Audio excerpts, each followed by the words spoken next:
Hello friends, तो इस video से हम जो है असाइनमेंट प्रॉब्लम्स का डिस्कशन करने वाले हैं। असाइनमेंट प्रॉब्लम्स में भी अगर हम देखें तो हंगेरियन मेथड का यूज करने वाले। कौन से मेथड का? Hungarian method. और बेसिक असाइनमेंट प्रॉब्लम से स्टार्ट करेंगे, फिर जो स्पेशल केसेस होते हैं कुछ वो भी डिस्कस करेंगे। तो एक वीडियो में जो हम है एक क्वेश्चन को डिस्कस कर पाएंगे और एक ही टाइप के क्वेश्चन को डिस्कस कर पाएंगे। तो हो सकता है हमें ज़्यादा वीडियो बनाने पड़े। तो सबसे पहले अगर हम देखें वर्कर्स, ये क्वेश्चन दिया गया है, क्वेश्चन नंबर 1 है यहाँ पर। और ये क्या शो कर रहा है? ये जो ये कॉलम जो है लेफ्ट वाले साइड पर, ये कॉलम क्या शो कर रहा है? एक्टिविटीज। ये कटिंग वाली एक्टिविटी है, फिर ये असेंबली वाली एक्टिविटी है। फिर कौन कौन सी एक्टिविटी शो कर रहा है? ये फिनिशिंग वाली एक्टिविटी। फिर ये कौन सी एक्टिविटी? पैकेजिंग वाली। तो यहाँ पर 4 तरह की हमें जो है एक्टिविटीज दी गई है। और वर्कर्स भी दिए गए कि जो एक 1 नंबर है, मतलब ये फर्स्ट टाइप के कुछ वर्कर्स है जो इतना कुछ टाइम ले रहे हैं या कुछ, तभी वो कुछ ना कुछ यूनिट्स में हमें दिया गया है। ठीक है, तो अभी तो हम जो है नंबर्स में ही कंसिडर करेंगे। फिर कोई सेकंड टाइप का वर्कर है, कोई थर्ड टाइप वर्कर है और कोई फोर्थ टाइप वर्कर है। ठीक है, तो इतना आई थिंक आपको ये टेबल को थोड़ा हल्का किस तरह से हमें रीड करना है वो थोड़ा आपको आइडिया मिल गया होगा। अब ये जो सॉरी, ये जो हमारे असाइनमेंट प्रॉब्लम्स है, क्योंकि एकदम बेसिक क्वेश्चन है तो हम इस कैसे सॉल्व करेंगे आइए देखते हैं। तो ये रहा हमारा, सबसे पहली स्टेप रहेगी ये। ठीक है, स्टेप 1 हम बात करेंगे, स्टेप 1 के बारे में। अब स्टेप 1 में सबसे पहले क्या करते हैं हम कि हमें ये जो है, क्योंकि स्पेशल केस वाला नहीं है तो आपको इस चीज का भी ध्यान रखना है। सबसे पहले आपको क्या करना है, आपको जो है यहाँ पर स्मॉल वैल्यू को आइडेंटिफाई करना है रो वाइज। ठीक है ना? तो रो क्या होते हैं? रो जो रहते हैं कुछ इस तरह से चलते रहते हैं। ठीक है, थोड़ा सा स्ट्रेट लाइन बना दे तो रो, ये जो इस तरह से जो लाइन जा रही है ये रो को शो करता है। ठीक है ना? हॉरिजॉन्टल लाइन किसको शो करता है? रोज को।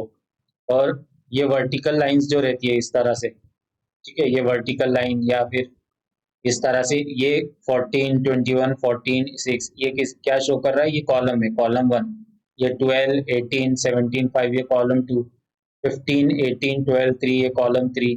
15, 22, 14, 6 ये क्या है? Column number 4। तो इस तरह से आपको कॉलम और रो के बीच में पता होना चाहिए। ठीक है ना, क्या डिफरेंस क्या होता है क्या नहीं। फिर आपको एक और चीज पता होनी चाहिए कि और रोज क्या होती है। जैसे ये 14, 12, 12, 15, 15, 15। ठीक है ना, 14, 12, 15, 15 ये क्या है? रो है। ठीक है ना, तो ये आप क्या बोलेंगे? रो नंबर 1, इसे बोलेंगे रो नंबर 1। ये 21, 18, 18, 22 इसे क्या बोलेंगे? Row number 2। फिर ये 14, 17, 12, 14 इसे क्या बोलेंगे? Row number 3। 6, 5, 3, 6 इसे क्या बोलेंगे? Row number 4। ठीक है, इस तरह से हमें 4 रो मिल गए। उसी तरह अगर आपको कॉलम्स को आइडेंटिफाई करना है तो ये आपका कॉलम 1 है, कॉलम 1। ये आपका जो है कॉलम नंबर 2 है, ये आपका जो है कॉलम नंबर 3 है। ये जो नंबर्स लाइन से जा रहे हैं 15, 18, 12, 3 ये क्या है? कॉलम है। 15, 22, 14, 6 ये क्या है? आपका कॉलम नंबर 4। तो ये थोड़ी सी बेसिक चीज आपको पता होनी चाहिए ताकि इसमें आप जो है कंफ्यूजन क्रिएट ना करें। तो आई होप कि आपको इतना बेसिक चीजें पता होगी, और नहीं पता होगी तो आपको अभी समझ में आ गई होगी। तो हम जो है फर्स्ट स्टेप से शुरू करेंगे। सबसे पहले हम क्या करते हैं फर्स्ट स्टेप में?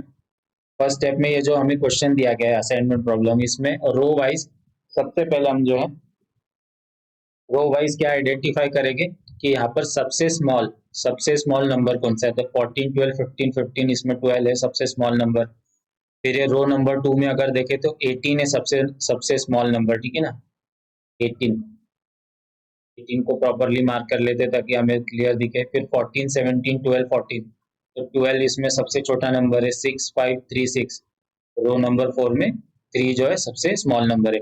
अब तो हमने जो है तीन तरह से इसे आइडेंटिफाई कर लिया कि यहाँ पर कौन से हमारे स्मॉल नंबर है। तो थोड़ा सा हमें एक और टेबल की जरूरत पड़ेगी, तो ये मैं थोड़ा सा यहाँ से फॉलो कर लेता हूँ टेबल को।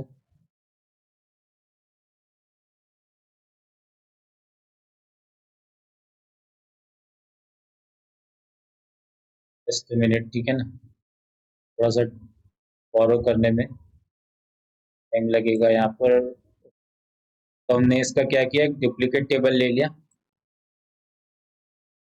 तो इसमें जो है हम स्टेप 1 को सॉल्व करेंगे। जैसे इसको ऊपर ले लेता हूँ।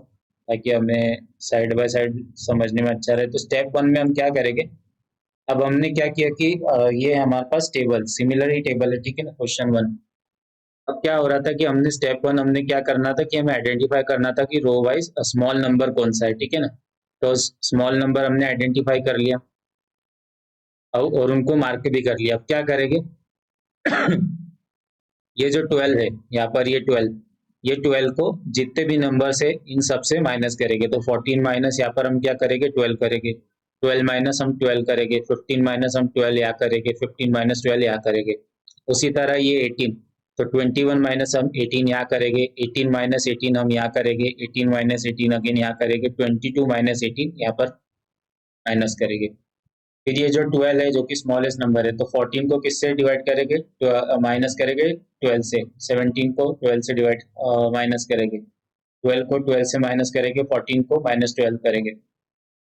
अब यहाँ पर स्मॉलेस्ट नंबर जो है रो नंबर 4 में 3 है, तो 6 माइनस हम क्या करेंगे, 3 करेंगे, 5 माइनस 3 करेंगे, फिर अगेन यहाँ 3 माइनस 3 करेंगे और फिर 6 माइनस 3 करेंगे।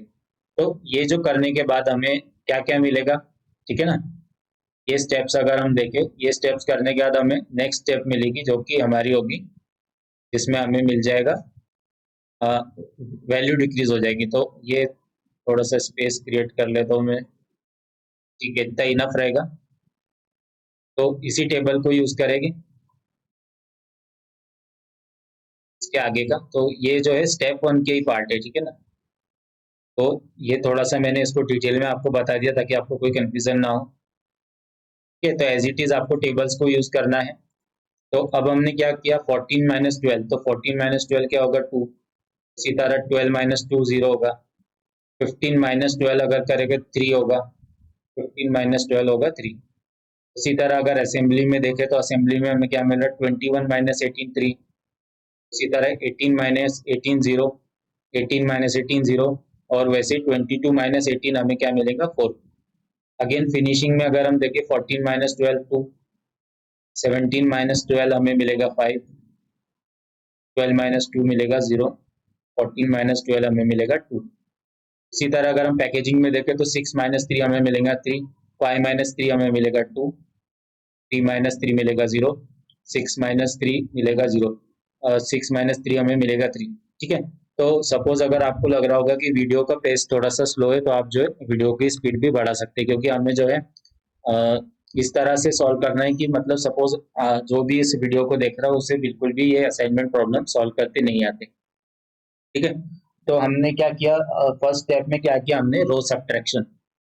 तो ये जो है, ये और ये जो है स्टेप 1 का ही पार्ट है, ठीक है ना, स्टेप 1। अब ये डायरेक्टली यहाँ से जो हो रहा था, इस ये स्टेप के बाद ये हो रही थी, ठीक है ना। तो ये कौन सी स्टेप थी, रो सब्ट्रैक्शन वाली।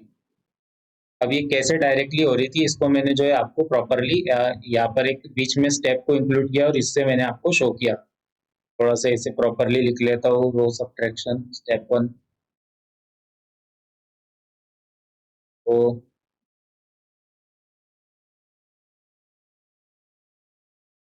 स्टेप 1 हमारी यहाँ पर क्या हुई, रो सब्ट्रैक्शन।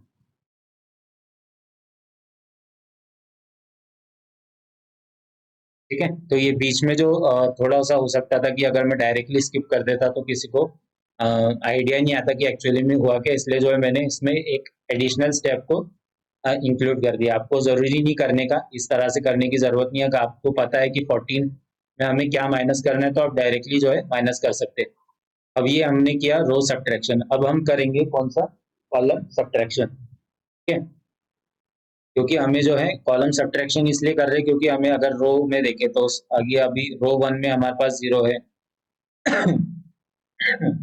ठीक है।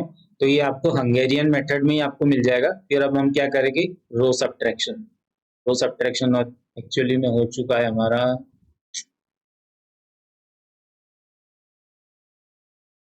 हमारा अब क्या है, अब हम करने वाले हैं कॉलम सब्ट्रैक्शन। ठीक है। बारी स्टेप नंबर 2 इससे साइड में लिख देता हूँ। ठीक है। Column subtraction. ठीक है। तो ये थोड़ा सा आप कंसीडर कर लेना, सब्ट्रैक्शन को मैंने आधा ही लिखा है। तो अब कॉलम सब्ट्रैक्शन कैसे करेंगे, ठीक है ना। तो अभी हमारे पास जो अभी ये प्रॉपर स्टेप 1 है, ये कौन सी है जो है, ये प्रॉपर स्टेप 1 है, जो बीच में ये जो स्टेप थी अगर आप चाहे तो इसे इंक्लूड भी कर सकते हैं, और बट अदरवाइज इंक्लूड इसलिए नहीं करें क्योंकि ऑलरेडी इसमें जो है टाइम कंज्यूमिंग हो जाएगा आपके लिए। तो फिर अब हम क्या करेंगे कि हमारे पास ये जो बन के आया था, ये क्या कह सकते हैं इसे, ये जो नंबर्स है, अब इन नंबर्स को पहले हमने क्या किया था, रो वाइज लिया था इस तरह से, ठीक है ना, रो वाइज इस तरह से हमने डील किया था। अब हम क्या करेंगे, कॉलम वाइज देखेंगे, ये कॉलम 1, ये कॉलम 2, ये कॉलम 3, कॉलम 4। तो कॉलम 1 में अगर हम देखें तो कॉलम 1 में छोटी वैल्यू कौन सी है, अगर हम देखें तो कॉलम 1 में छोटी वैल्यू है 2, ठीक है ना, 2 3 2 3, ठीक है। तो आप ये ऊपर का भी ले सकते हैं, ये ऊपर वाला 2 भी कंसीडर कर सकते हैं, या ये वाला 2 भी कंसीडर कर सकते हैं माइनस के लिए। कॉलम नंबर 2 में देखें तो सबसे smallest value 0, again column number 3 में देखें सबसे स्मॉलेस्ट वैल्यू 0, कॉलम नंबर 4 में देखें तो सबसे स्मॉलेस्ट वैल्यू है 2, ठीक है ना। तो अब ये अगेन हम क्या करेंगे, इसी को जो है फर्दर मैं एलोबरेट करूंगा थोड़ा सा, अगेन इसी का हम थोड़ा सा यूज कर लेते हैं इसी का, ठीक है। ये से यहीं पर रहने देते हैं, इसको कॉपी कर लेते हैं हम। तो ये कॉपी कर लिया, और ये जो मिडिल की स्टेप है मैं इसमें इसके थ्रू आपको शो करूंगा। अब हमने क्या किया था, 2 0 ये कॉलम में सब एक स्मॉल नंबर को हमने चूज कर लिया, तो इनको डायरेक्टली हम माइनस करेंगे, तो माइनस करेंगे तो हमें क्या मिलेगा वो इस स्टेप में मैं आपको शो करता हूँ। इस तरह से माइनस करेंगे, ठीक है, ये ऊपर जैसे किया वैसे ही करेंगे, 14 - 12, ठीक है। तो अगर हम देखें फर्स्ट कॉलम में हमने सबसे स्मॉलेस्ट नंबर लिया 2, ठीक है। तो 2 माइनस यहाँ पर क्या होगा, 2 - 2, उसी तरह 3 - 2, उसी तरह 2 माइनस अगेन 2, फिर 3 - 2। ये आप चाहे तो इस स्टेप को स्किप कर सकते हैं, लेकिन ये समझने के लिए बहुत जरूरी। तो 0 - 0 करेंगे तो ऑलरेडी 0 मिलेगा, 0 ही मिलेगा आपको। 5 - 0, ठीक है, और अगेन 2 - 0। थर्ड कॉलम में अगर हम देखें तो 3 - 0, 0 - 0 आपको 0 ही मिलेगा, अगेन सेम। कॉलम 4 में देखें अगर तो स्मॉलेस्ट नंबर है 2, तो 3 - 2, 4 - 2, और 2 - 2, 3 - 2। तो ये जो स्टेप है ना, ये एक जो है एडिशनल स्टेप है। अगर आपको अगर समझ में आ गया कि आपको माइनस का कौन से नंबर से माइनस करना है, तो आप ये एडिशनल स्टेप को स्किप कर सकते हैं, ठीक है ना। अगर आप जब भी चाहे तो स्किप कर सकते हैं। तो इससे हमारे जो है ये जो ना टेबल है इस पे क्या फर्क पड़ेगा तो देखते हैं। सॉरी।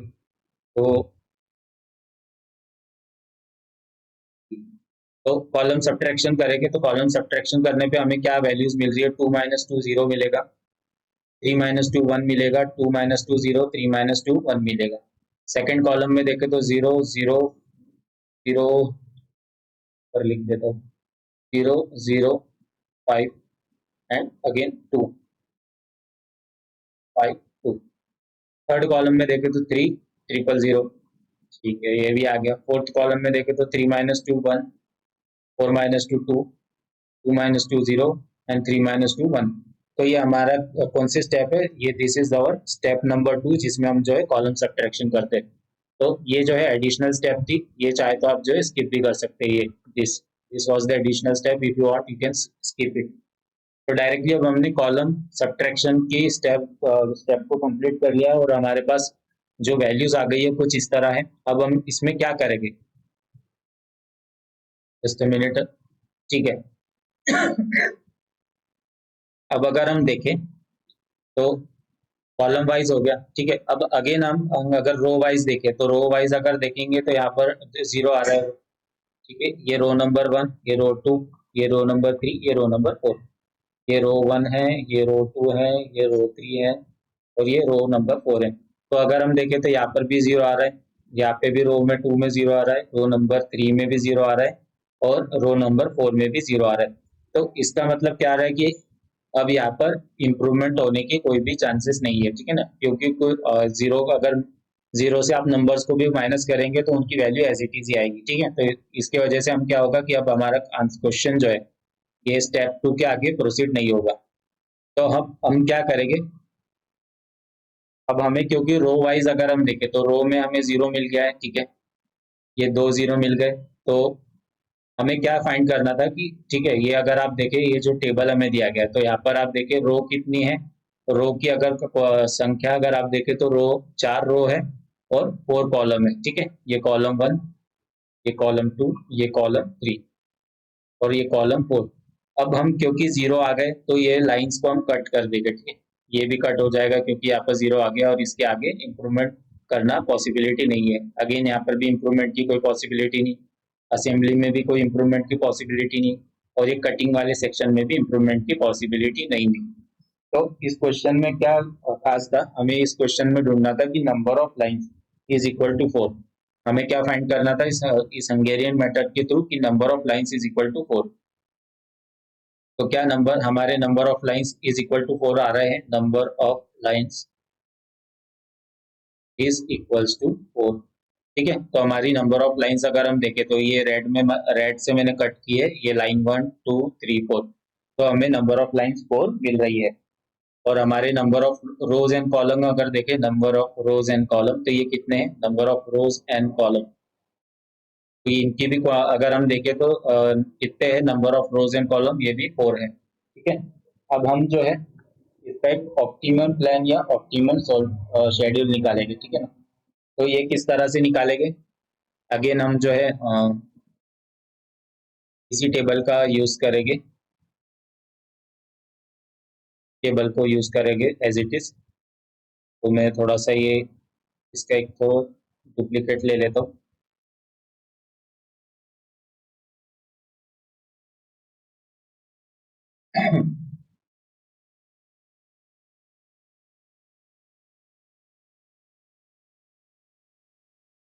ये तो इतना स्पेस हमारे लिए इनफ रहेगा, तो ये थोड़ा सा डिलीट कर देता हूँ मीन्स लाइंस को, क्योंकि ये लाइंस की अब हमें जरूरत नहीं है, ये रो।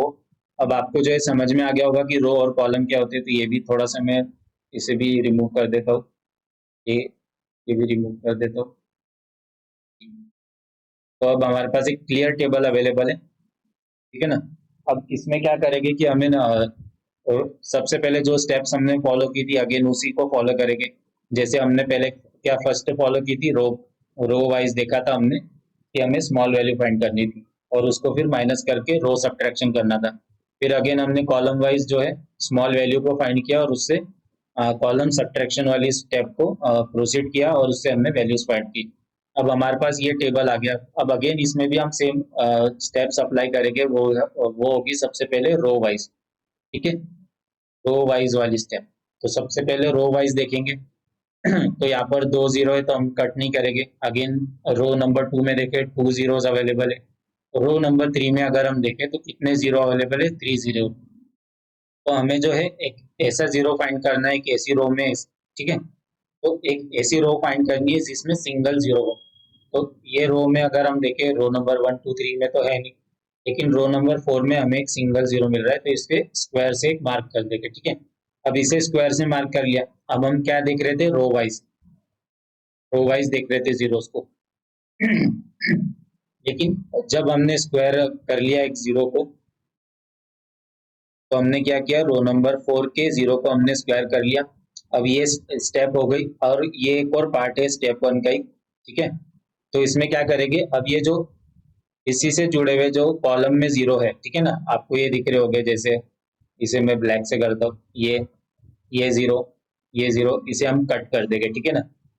तो आपको सबसे पहले क्या करना है, स्क्वायर वाले जीरो को, स्क्वायर जीरो को फाइंड करना है। तो आपने जैसे ही रो नंबर 4 में देखा कि ये स्क्वायर जीरो है, फिर उसी के हाथों हाथ आपने क्या किया, कॉलम वाइज देखा कि कौन कौन से जीरो उसके साथ थे। तो ये कॉलम नंबर 3 में देखे कि 2 एडिशनल जीरो थे, तो वो हमने कट कर दिए, ठीक है। तो ये आपका क्या हो गया, this is your first square, square zero.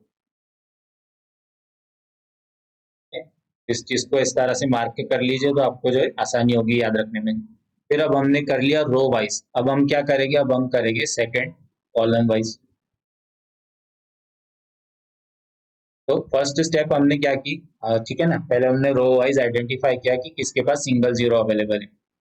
फिर हमने क्या किया, जो सिंगल रो में हमें मिल रहा था उसी से जुड़ा हुआ जो भी कॉलम था, ठीक है ना, जैसे ये हमें फाइंड किया, तो इससे जुड़ा हुआ कॉलम था कॉलम नंबर 3, तो इसमें हमने ढूंढा कि कौन कौन से जीरो अवेलेबल है, तो वो जीरोस को हमने कट कर दिया। अब अगेन सिमिलर सिमिलर इसी तरह से कॉलम वाइज में भी देखेंगे। कॉलम्स में अगर हम देखें, कॉलम नंबर 1 में 2 जीरोस है, कॉलम नंबर 1 में भी 2 जीरो है, कॉलम नंबर 2 में भी 2 जीरो है, कॉलम नंबर 3 का तो ऑलरेडी हो चुका है। अब हमारे कॉलम नंबर 4 मिल गया, ठीक है। तो कॉलम नंबर 4 में हमारा क्या है, कॉलम नंबर 4 में हमें एक स्क्वायर जीरो मिल गया। अब इसे क्या करेंगे, इसे भी थोड़ा सा नंबर लिख देंगे कि सेकंड स्क्वायर जीरो मिल गया हमें, सेकंड स्क्वायर जीरो, ठीक है। तो इस तरह से नोट करते जाना है। अब अगर हम देखें तो ये क्योंकि हम कॉलम देख रहे थे कॉलम वाइज जीरो, अब ये कॉलम से, ये कॉलम फोर्थ के ये जो थर्ड पोजीशन वाला जीरो है, इससे जुड़ा हुआ जो रो है, तो ये कौन सी रो है, इससे जुड़ी हुई थर्ड रो, ठीक है ना। ये जो मार्क करके रखे मैंने एरो, इससे भी थोड़ा सा यूज कर सकते हैं। ये जो थर्ड जीरो है, ये कौन से रो से जुड़ा हुआ है, ये रो नंबर 3 से, जो कि है फिनिशिंग। तो इसमें जो जीरो आएगा वो हम इसे कट कर देंगे, ठीक है। ये हो गया आपकी सेकंड स्क्वायर जीरो। अगेन फिर हम जो है फॉलो करेंगे किसे, अगेन हम जो है रो वाले को फॉलो करेंगे, तो फिर थर्ड स्टेप होगी रो वाइज अगेन, कि जब तक हम सारे जीरो को स्क्वायर और कट ना कर दे तब तक हमें ये स्टेप्स को फॉलो करना है। तो रो वाइज अगर हम देखें तो अगेन कटिंग में भी 2 जीरो अभी भी अवेलेबल है एक, और अगर हम देखें तो असेंबली में 1 जीरो अवेलेबल है, और रो नंबर 3 4 के तो ऑलरेडी सारे जीरो को स्क्वायर कर दिया गया है और कट कर दिया गया है। तो इसका मतलब हम अब हमारे पास सिर्फ रो नंबर 2 का ही बचा है, असेंबली का ही 1 जीरो बचे, इसे भी हम स्क्वायर करेंगे। ये हमारा थर्ड स्क्वायर्ड होगा, थर्ड स्क्वायर्ड जीरो,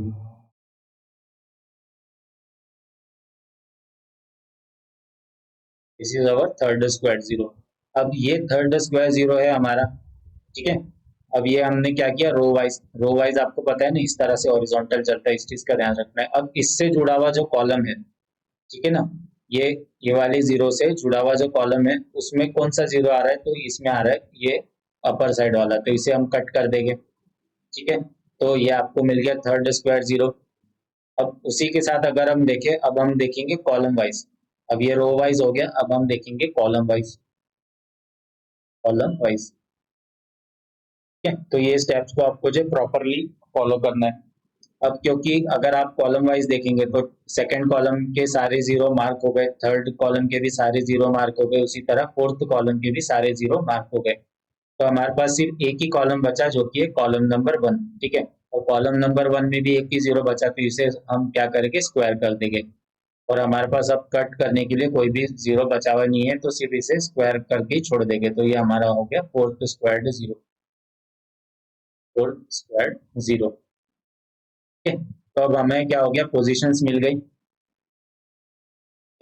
इनकी पोजीशंस मिल गई। इससे जो है हम हमारा ऑप्टिमम प्लान या ऑप्टिमम शेड्यूल को फाइंड करेंगे। तो ऑप्टिमम प्लान और ऑप्टिमम शेड्यूल किस तरह से फाइंड करेंगे, आइए देखते हैं। Optimum plan and optimum, optimum plan and optimum schedule, ठीक। तो हमें क्या थी, एक्टिविटीज का हम नाम लिख लेंगे, हमारे एक्टिविटीज का, और हमारे वर्कर्स का बारे में भी, वर्कर्स का नंबर भी लिख लेंगे, तो वर्कर्स नंबर। तो सबसे पहले हमारा था कटिंग। एक्टिविटीज में अगर हम देखें तो हमारी सबसे पहले एक्टिविटी कटिंग वाली, उसके बाद अगर हम देखें तो हमारी थी असेंबली वाली एक्टिविटी, फिर फिनिशिंग वाली थी, फिर हमारी थी फिनिशिंग, और फिर एट लास्ट में हमारी थी पैकेजिंग वाली एक्टिविटी। अब क्या करेंगे इसमें, अब इसे किस तरह से देखना है, तो कटिंग में अगर हम देखें तो कौन सा जीरो मार्क किया है हमने, तो कौन सा जीरो मार्क किया है, फर्स्ट जीरो को मार्क किया है, ठीक है ना। ये जो है फर्स्ट नंबर का जीरो है। कटिंग में हमने कौन सा जीरो मार्क किया है, फर्स्ट पोजीशन वाला, तो हम यहाँ पर फर्स्ट लिख देंगे इस तरह से वर्कर्स में, ठीक है। फर्स्ट इसलिए मार्क किया क्योंकि ये वन फर्स्ट रो में आ रहा है, ठीक है, फर्स्ट कैटेगरी वाला वर्कर है, इसलिए फर्स्ट हमने लिखा है, तो इस चीज का आपको ध्यान रखना है। फिर सेकंड अगर हम देखें दूसरा जीरो जो आ रहा है वो आ रहा है सेकंड टाइप ऑफ वर्कर में। तो यहाँ पर हम सेकंड लिखेंगे असेंबली में। वर्कर कौन सा है? सेकंड टाइप वाला।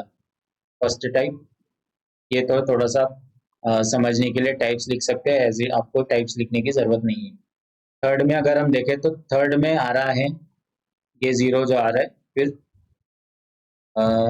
फिनिशिंग का आ रहा है थर्ड में। ठीक है, फिनिशिंग का हमारा आ रहा है थर्ड वाले टाइप में, थर्ड टाइप में, third type of worker. Packaging का अगर हम देखें तो पैकेजिंग वाला आ रहा है फोर्थ टाइप ऑफ वर्कर में। स्क्वायर्ड जीरो देखना है हमें, क्या है स्क्वायर्ड जीरो, तो ये फोर्थ टाइप। तो इस चीज का आपको ध्यान रखना है कि ये जीरो कौन से टाइप में स्क्वायर हुआ है। तो कटिंग का अगर हम देखें तो कटिंग के लिए कौन कौन से थे, ठीक है। कटिंग के लिए अगर हम देखें तो 0 0 3 1, लेकिन मार्क किस पर हुआ है? ये मार्क हुआ टाइप 1 में, तो हमने इसलिए फर्स्ट लिखा। असेंबली में अगर हम देखें तो कितने न थे हमारे? 1 0 0 2, लेकिन मार्क किस जीरो पर हुआ? जो सेकंड टाइप वाला था। ठीक है, तो इसलिए हमने इस तरह से नोट करते गए। थोड़ा सा आपको यहाँ पर कॉमन सेंस यूज करना है। तो ये टाइप्स आपको लिखने की जरूरत नहीं है, लेकिन आपको थोड़ा सा समझ में आया इसलिए मैंने टाइप्स लिख दी थी। बट आपको एज इट इज नहीं लिखना है, तो इस चीज का आपको ध्यान रखना है। तो ये थोड़ा सा मैं इरेज कर देता हूँ ताकि आपको कंफ्यूजन ना हो। तो इससे हमारी जो है वैल्यूज निकल के आएगी। तो फर्स्ट जीरो, अब हमारी ये जो वैल्यूज निकल के आई है, कौन कौन सी वैल्यूज है हमारी? फर्स्ट कटिंग वाली हमारी वैल्यू निकल के आई है, फर्स्ट वाली। तो अब ये वैल्यूज कहाँ से लाएंगे आप? यहाँ पर जो वैल्यूज इतने वाले नंबर्स, तो ये कहाँ से लाएंगे? ये आपने स्क्वायर्ड जीरो करा था, तो जैसे फर्स्ट वाले के लिए आप क्या करेंगे? ये जो यहाँ पर स्क्वायर किया ना आपने वैल्यू जीरो का, ये वाला, ठीक है। तो ये जो आपने यहाँ पर स्क्वायर किया था ये जीरो को, तो ये वाली पोजीशन पे जो वैल्यूज आ रही है नंबर्स है, वो आपको लिखते जाना है। तो ये वैल्यू पे कौन सी इस पोजीशन पे कौन सी वैल्यू आ रही है? अगर हम क्वेश्चन में देखें तो 14 आ रही है, ठीक है। मैं जो डायरेक्टली लिख रहा हूँ, आई होप कि आपके पास जो है क्वेश्चन अवेलेबल होगा, तो आप जो क्वेश्चन को देखकर लिख रहे होगे। तो हमारी यहाँ पर वैल्यू आएंगी, tab is not working, just wait a minute। तो हमारा यहाँ पर क्या वैल्यू आएगी? यहाँ पर फर्स्ट वाली, ठीक है। ये इसको देखकर आपको वैल्यू फाइंड करनी है। तो यहाँ पर ये जो जीरो पे स्क्वायर किया गया है, तो ओरिजिनल क्वेश्चन में इस वैल्यू, ठीक है, ये पोजीशन पे क्या वैल्यू है? तो इस पोजीशन पे वैल्यू है 14। ये आप जो क्वेश्चन में भी देख सकते हैं। फिर ये जो स्क्वायर्ड जीरो है, इस पोजीशन पे क्या वैल्यू है अगर हम देखें तो वो है 18। फिर ये जो स्क्वायर्ड जीरो है थर्ड टाइप में, तो इस पोजीशन पे कौन क्या है वैल्यू अगर हम देखें तो वो है 3। ठीक है, करेक्ट कर रहे हैं हम। और थर्ड में अगर हम देखें, सेकंड में हमारा आया 18। और ये हमारी जो फोर्थ वैल्यू जो आई है, ये क्या आई है अगर हम देखें फोर्थ वाली पैकेजिंग में, पैकेजिंग में गई है, जस्ट मिनट, मिस्टेक हो गई लगता है। तो हमारी जो मिस्टेक थी वो हमने आइडेंटिफाई कर दी, 3 नहीं आएगा यहाँ पर, ठीक है। अगर आप जो है, आई होप कि आपके पास ओरिजिनल क्वेश्चन का स्क्रीनशॉट होगा। तो ये अगर हम देखें फिनिशिंग के लिए जो है, ये जीरो जो है फोर्थ पोजीशन पे, तो यहाँ पर क्या वैल्यू है अगर हम देखें तो इसकी यहाँ पर वैल्यू है 14, और हमने गलती से 3 लिख दी, तो ये प्रॉपर करेक्शन कर लेते हैं, यहाँ पर 14 आएगा।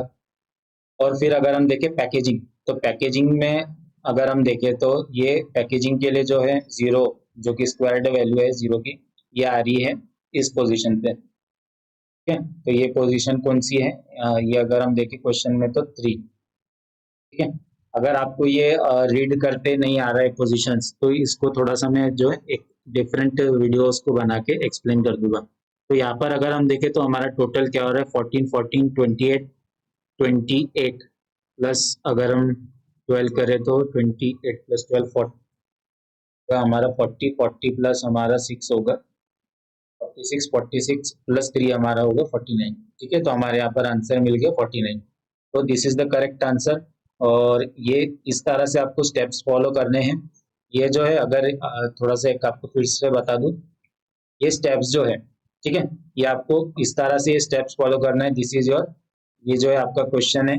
फिर ये स्टेप 1 से आप इस तरह से जाएंगे, फिर इस स्टेप से आप जो है इस तरह से स्टेप 2 पर पहुंचेंगे।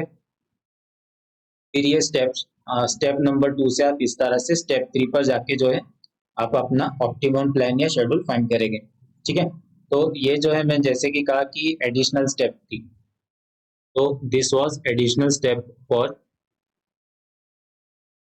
This was additional step for step number 1, ठीक है। तो इससे हमें क्या पता चल रहा था कि हमारी स्टेप नंबर 1 से मतलब रो सब्ट्रैक्शन करने के वैल्यूज, ये जो आ रही है हमारी रो सब्ट्रैक्शन की वैल्यूज, ये किस तरह से आ रही है। तो इसलिए मैंने थोड़ा सा एडिशनल स्टेप लिया। अगर आप चाहे तो इसे स्किप भी कर सकते हैं, you can skip if you want. और इसी तरह कॉलम की वैल्यूज निकालने के लिए, ठीक है, कॉलम सब्ट्रैक्शन करके वैल्यू निकालने के लिए, इसलिए ये एडिशनल स्टेप हमने इसमें भी ऐड कर दी, ठीक है। तो इस चीज का आपको ध्यान रखना है। तो ये था असाइनमेंट प्रॉब्लम, बहुत ही बेसिक क्वेश्चन था, और इसे हमने सॉल्व किया हंगेरियन मेथड को यूज करके। तो अगर आप चाहे तो इसका स्क्रीनशॉट भी ले सकते हैं और इसे एज इट इज ट्राई कीजिए। और ये रहा हमारा अगेन सेकंड पार्ट का, अगर आप चाहे तो स्क्रीनशॉट ले लीजिए।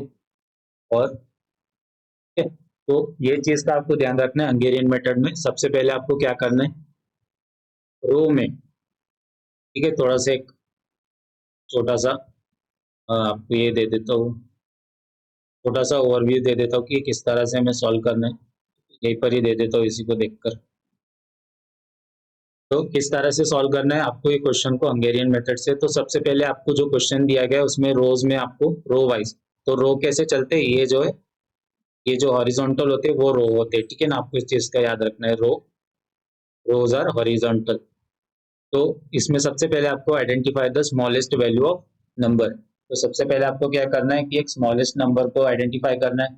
उस स्मॉलेस्ट नंबर को आइडेंटिफाई करके जितने भी अवेलेबल नंबर है उससे, मतलब उस नंबर को खुद से तो हमें सब्ट्रैक्ट करना ही है, लेकिन अदर जो रो में अवेलेबल नंबर है, ठीक है, जैसे यहाँ पर 4 नंबर है, तो हम इसे भी माइनस कर देंगे, इसमें भी माइनस करेंगे, इसमें भी माइनस करेंगे। फिर अगेन हमारी सेकंड स्टेप क्या रहेंगी, कॉलम वाइज। और कॉलम्स किस तरह से रहते हैं, कॉलम्स रहते हैं हमारे वर्टिकल। तो हम क्या करेंगे, यहाँ पर जो 4 नंबर हैं, ये 4 नंबर में जब हमारी रो सब्ट्रैक्शन कंप्लीट हो जाएगा उसके बाद हम कॉलम वाली मेथड, कॉलम वाला स्टेप कंप्लीट करेंगे। इसमें हम यहाँ पर स्मॉलेस्ट वैल्यू को आइडेंटिफाई करेंगे, ठीक है, स्मॉलेस्ट वैल्यू। फिर आपने अगेन स्मॉलेस्ट वैल्यू को आइडेंटिफाई कर लिया, फिर अगेन आप जो यहाँ पर माइनस माइनस माइनस करते जाएंगे। फिर अगेन एक पॉइंट अगर आपका आएगा, सपोज आपका फर्स्ट स्टेप और सेकंड स्टेप में ही सॉल्व हो गया है, इसका मतलब क्या है कि थर्ड स्टेप में अगर आप जब रो सब्ट्रैक्शन अगेन अप्लाई करने की कोशिश करेंगे तो रो सब्ट्रैक्ट नहीं होगा, या कह सकते हैं कि इसमें और ज्यादा इंप्रूवमेंट नहीं होगा। जो भी हमें हमारे पास अवेलेबल नंबर्स रहेंगे उसमें अगेन कुछ इंप्रूवमेंट नहीं होगा। तो इससे क्या होगा कि हमें पता चल गया कि अब हमारा जो रो और कॉलम वाला सब्ट्रैक्शन है वो कंप्लीट हो गया है। फिर अब हम क्या करेंगे, सबसे पहले हम फिर इसके बाद जो स्टेप चालू होती है वो होती है identify single zero, identify single zero. आपको जो है आइडेंटिफाई करना पड़ेगा एक सिंगल जीरो को रो वाइज, ठीक है। सपोज आपने एक रो वाइज आइडेंटिफाई कर लिया, ठीक है, अगर आप देखें तो यहाँ पर हमने किया है, जस्ट मिनट, हाँ ठीक है। तो आपने यहाँ पर आइडेंटिफाई कर लेना है कि यहाँ पर रो वाइज जो है सिंगल जीरो है या नहीं, ठीक है। तो आपने यहाँ पर देख लिया कि हमें क्या फाइंड करना था, क्या हमारी number of lines is equal to 4। अब ये क्यों केस, ये number of lines is equal to 4 हमारा किस प्रकार आया, ठीक है। तो ये हमने जब रो और कॉलम सब्ट्रैक्शन अप्लाई किया, अप्लाई करने के बाद जो एंड प्रोडक्ट निकल के आया, तो ये अगर हम देखें रो वाइज भी अगर हम जाए तो ये जो है इसमें कोई रो वाइज भी अगर हम देखें फर्दर इसमें कोई इंप्रूवमेंट नहीं है, कॉलम वाइज भी देखें हम तो फर्दर इंप्रूवमेंट नहीं है। अब ये फर्दर इंप्रूवमेंट कैसा नहीं, अगर रो वाइज अगर हम देखें तो 1 माइनस जीरो करने पे हमें क्या मिलेगा, ये 1 माइनस जीरो हमने करने पे क्या मिलेगा, 1 ही मिलेगा। 2 माइनस जीरो करने पे 2 ही मिलेगा। 1 माइनस जीरो करने पे आपको 1 ही मिलेगा। अगेन 0 माइनस जीरो करने पे आपको 0 ही मिलेगा। तो यहाँ पर हमें पता चल गया कि रो इम्प्रूवमेंट भी पॉसिबिलिटी नहीं है और कॉलम इम्प्रूवमेंट भी पॉसिबिलिटी नहीं है। तो जो हम फाइंड कर रहे थे कि जो हमारी नंबर ऑफ लाइंस जो है इक्वल टू 4 है, ठीक है, तो वो हमें पता चल गया, तो इसलिए हमने इसे कट कर दिया और अगेन इसी को हमने यूज किया to find the optimum plan और द ऑप्टिमम शेड्यूल। अब ये किस तरह से फाइंड किया, इसे मैंने प्रॉपरली आपको एक्सप्लेन किया है। सपोज आपको कुछ समझ में नहीं आता है तो आप कमेंट सेक्शन में जो है डाउट पूछ सकते हैं। तो इस वीडियो के लिए बस इतना ही था। Thank you.